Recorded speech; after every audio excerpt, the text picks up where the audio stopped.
at the seminar so that we know what we're going to do after service. I mean the employment section, and we have people from Montran Limited and Ace Consults who are versed in employing students after national service or employment as a whole. Thank you. Okay, thank you very much. Koju Owusu, sorry, you have something to say? Exactly. This is quite different from the national service. Aside I being the vice chairman for publicity committee, I'm also the chairman for KUST local, the National Union of Service Personnel. And last time on Community Watch, you said you'd forward a petition. Exactly. What happened, yeah? Actually, we sent a petition to the vice chancellor on Thursday, and today we had the response, but we couldn't really have access to the information. But when I went to the vice chancellor's office, I was told that the petition has been sent to the finance officer. The vice chancellor has commented on it, and the vice chancellor has sent it to the finance officer. But it's unfortunate today when I went to the finance officer's office, he wasn't there. I met his absence, but they told me later on he will come and comment on it. So we are hoping that tomorrow we will have a favorable feedback. Otherwise, I think now the service personnel under the registries department have no other option than to at least go on a very mild and gentle protest. So we are telling all national service personnel that KUST that they should wait. Hopefully tomorrow we'll go to the finance officer and expect a favorable feedback from the finance officer. Thank you very much. I will also be checking on you, God willing, tomorrow to see exactly what has happened. That was from Koju Owusu and Co from the National Service Personnel Association, Kumasi Metro. Thank you very much for your time. Anyway, hopefully we'll meet again sometime. It's 2 minutes to 8. You're still on your community watch on Focus 94.3 14060. You type F, leave a space and follow with your message. Focus FM also has a news blog. It's actually been taken offline for now. It will come up, and then you can visit the Focus FM KNGUST.wordpress.com for the latest news on and beyond the campus. Focus FM KNGUST.wordpress.com for the latest news on and beyond the campus. Also, you can also visit the webcast. That's playback audios here and interviews here at Community Watch at atakusiadusei.wordpress.com. It's atakusiadusei.wordpress.com, and listen to the latest interviews on Community Watch or other platforms. Kwame Scientific of Branch Time also have a podcast. Has a podcast at kwamescientific.podomatic.com. Kwame Scientific together.podomatic.com. So visit there for the latest on what has happened on the Branch Time. You can also tune into the Branch Time from between 10 and 12 midday every weekday here at Focus 94.3. NYDJ of 711 joined has his podcast at nydj.podomatic.com. nydj.podomatic.com. And we'll be dropping down from Benin, God willing, in August.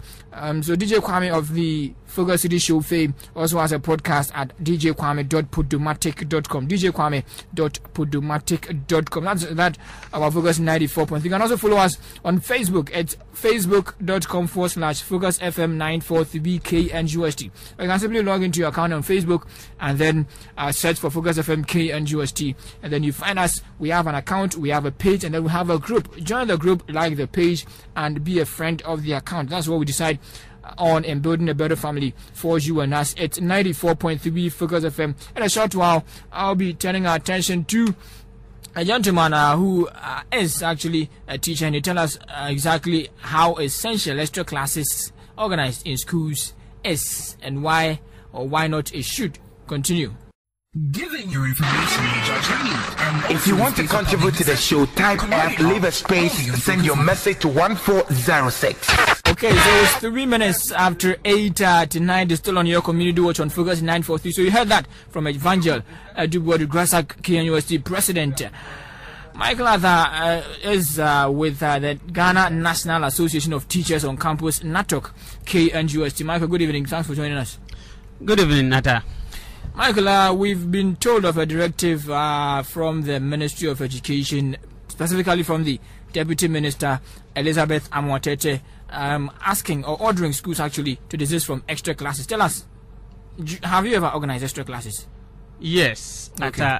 It's been in the system for quite some time now, and I think a directive came under the regime of President Kufuor, where the extra classes was reviewed, and I remember very well that was the time that I was actually at posts as a teacher. Now I'm in school. You're in school, okay. Yes. At the time, I remember the directive that they gave was that extra classes should not be organized. But if it will be organized, then it should come from a consensus between teachers and the Parent-Teacher Association. And they would forward it to the education office, where they would seek for approval. So that was what I knew about the extra classes. And I remember very well at the time, we did exactly that. We consulted the parents because we realized that there were a lot of problems plaguing teachers as a whole. And with respect to completing your syllabus, it's a very, very difficult issue that has not been dealt with properly. Okay, we'll come to why you organized that. But if you would tell us, how did you organize yours?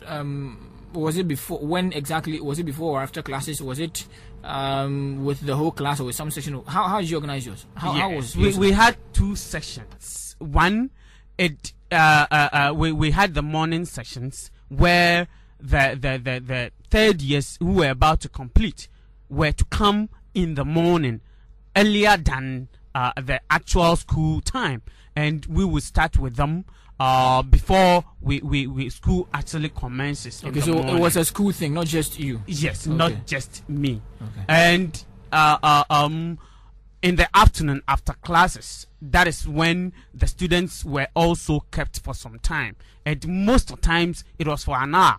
We don't organize the extra classes beyond an hour, beyond 1 hour. So that is how we did it. And as I did say, we made sure that we had an extensive discussions with the parents. We sought for that approval. That is what we did. And I think that has been the situation after that directive from the education minister at the time during Kufuor's regime, President. Okay, let's look at why is it necessary? Extra classes, yeah. I would say that it's very, very important. It's very necessary. One, because you look at the syllabus that we are to treat at the basic level.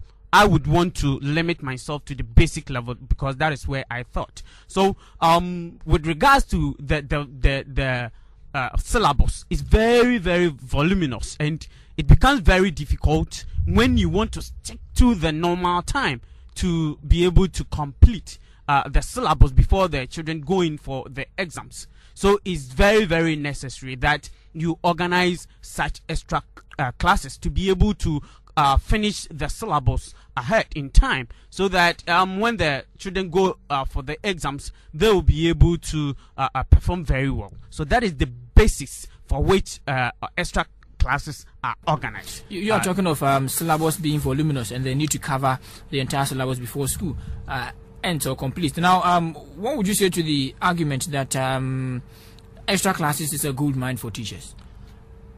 I have divergent view concerning this one. One, the question is, why would a teacher decide to organize extra classes? The reasons are these. And one, people have spoken about the fact that the salary of teachers is below belt, and for that matter, they organize these extra classes for their selfish interest. But I would want to I'll put this thing on record that a survey conducted by a colleague of mine, he completed here last year, and his project, that was what he did, and he conducted a survey looking at children who perform very well and pass the exams, that is at the basic level, students who pass with distinction, and those basically he conducted the survey and he did